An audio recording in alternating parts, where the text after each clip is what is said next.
नमस्कार दोस्तों, मैं हूं राजकिशोर। बुलंद भारत टीवी की तरफ से होली की बहुत बहुत शुभकामनाएं और डिस्क्लेमर के साथ अपनी बात शुरू कर रहा हूं कि बुरा न मानो, होली है। बात होगी राजनीति पे, क्योंकि टिकट बंट रहे हैं। भारतीय जनता पार्टी के टिकटों की चर्चा ज्यादा है, तो चर्चा उस पर कंगना खनक रही है। नवीन सियासत बिल्कुल जोर पर है, लेकिन इन सब पर मत जाइए। सीखिए मेनका गांधी से।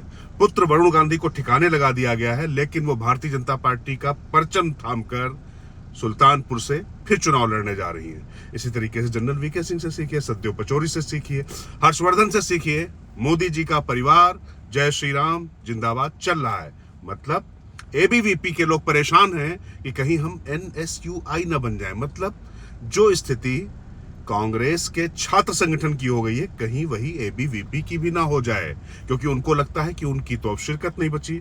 खास बात यह है कि उसी एबीवीपी ने इस समय अगर भारतीय जनता पार्टी की दूसरी पांत के नेताओं की चर्चा की जाए, धर्मेंद्र प्रधान से लेकर तमाम जो उनके प्रदेशों में नेता हैं, अनुराग ठाकुर तक, जो आईएनबी मिनिस्टर हैं, सब एबीवीपी की सियासत से निकले हुए लोग हैं। लेकिन एबीवीपी के लोग इस समय टिकट पाने में कहीं नहीं है।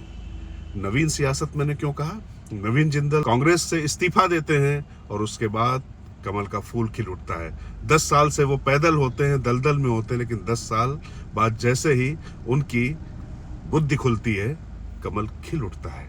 कमल पर वो सवार हो जाते हैं, पंजे को छोड़ देते हैं, पंजे के चंगुल से वो बाहर आ जाते हैं। तो कुल मिलाकर ये जो नई सियासत है, इसको समझने की जरूरत है और बहुत भावुक होने की जरूरत नहीं है। भांग पीजिए सियासत की और खो जाइए।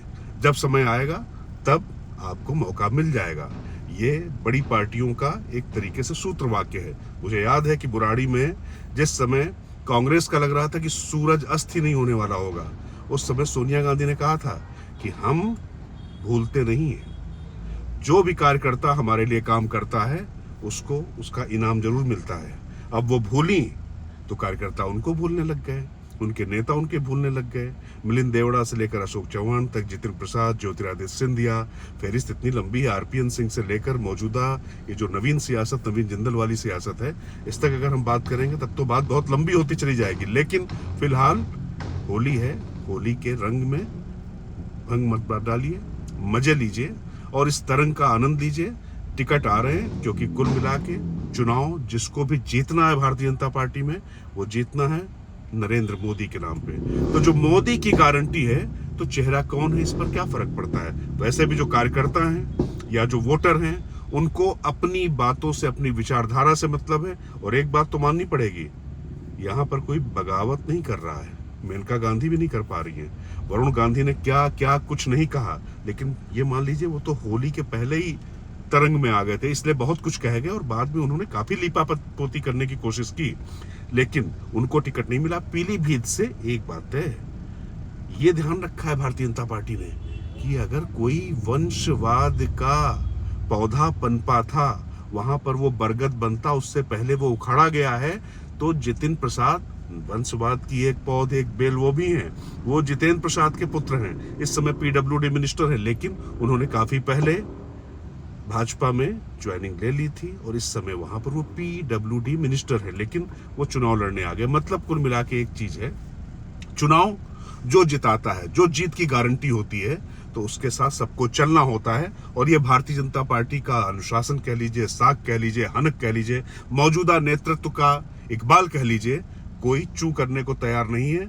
और इसी के साथ फिर होली की बहुत बहुत शुभकामनाएं। और सीखिए कि आप इमोशनल मत होइए, मेनका गांधी की तरह प्रैक्टिकल होइए। पुत्र को नहीं मिला कोई बात नहीं, हम तो भाजपा में हैं, पुत्र को बचा लेंगे और पुत्र कहीं ना कहीं टिकट पा ही जाएगा, क्योंकि परिवार बड़ा है। तो कुल मिला के जो बच रहा है उसको बचाइए, जो जा रहा है उस पर बहुत ज्यादा चिंता मत करिए, वरना वो भी नहीं बचेगा। कहते ना, भागते भूत की लगोटी ही सही। तो जय सिया राम और होली की बहुत शुभकामनाएं बुलंद भारत टीवी की तरफ से। ताकत आपकी।